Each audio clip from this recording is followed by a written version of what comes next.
Winston Peters has a very simple electoral strategy. Attempt to win votes by appealing to the worst people in New Zealand. Attempt to secure support by virtue signalling to the worst people in the country. His fearmongering about Asian immigration, his constant attempts to antagonize Maori.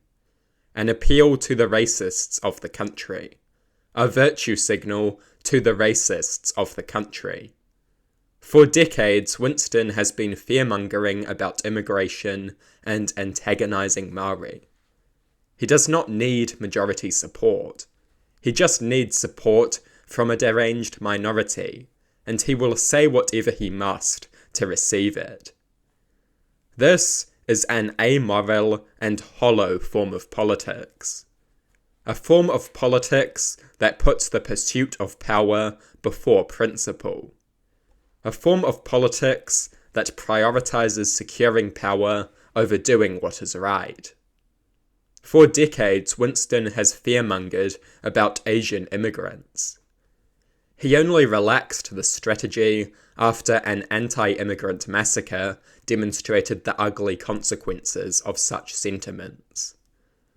For decades, Winston has antagonized Maori. Indeed, he still does.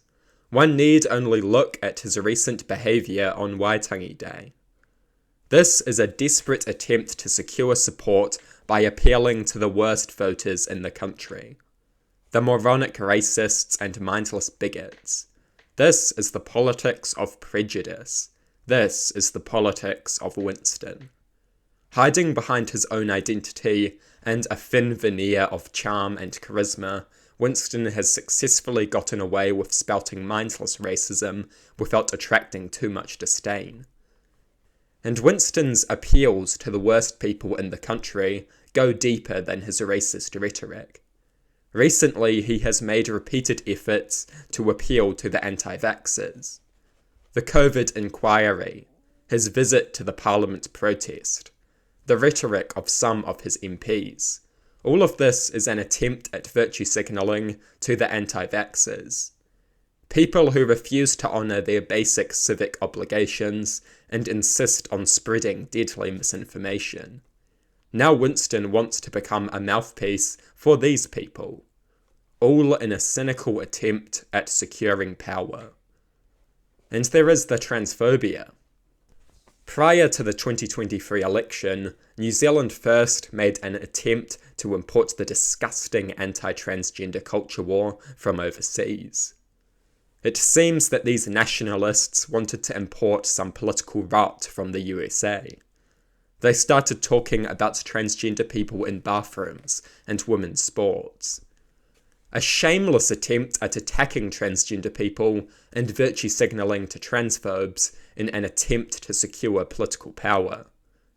Winston Peters does not have any values or principles. He is just a power-hungry idiot, a pathetic moron who just wants power. A power-hungry idiot who will happily act as a mouthpiece for the worst sentiments in the country in order to secure political power. Winston Peters will happily amplify the worst sentiments in the country if doing so increases his chance of securing power. He will happily become a mindless servant of deranged sentiments if that is the price he must pay to secure power. It is immoral and disgusting. But it is also embarrassing and pathetic. The total lack of principle. The eagerness to be a shameless mouthpiece for the worst sentiments in the country. The eagerness to do and say anything to get into power. The constant attempts to virtue signal to the worst people in the country in an attempt at securing power. It is pathetic and embarrassing. Winston has happily sold his credibility and integrity in pursuit of power. He represents the worst of politics. Aggressive, simplistic, and stupid rhetoric designed to divide people and excite his base. That is all he is capable of, trying to import the most cancerous elements of American politics into New Zealand, rambling about the woke and the lefty shills, Winston sounds more like an anonymous right-wing Twitter account than a serious politician, and that is because he is just a mouthpiece for the worst people in society. He will say whatever he thinks they want in a desperate attempt to secure support. Winston's cynical and amoral attempts to secure power know no limits. He will sell his soul to get power. He will happily become a mouthpiece for the worst people in the country. He is a power-hungry fool with no values and no principles.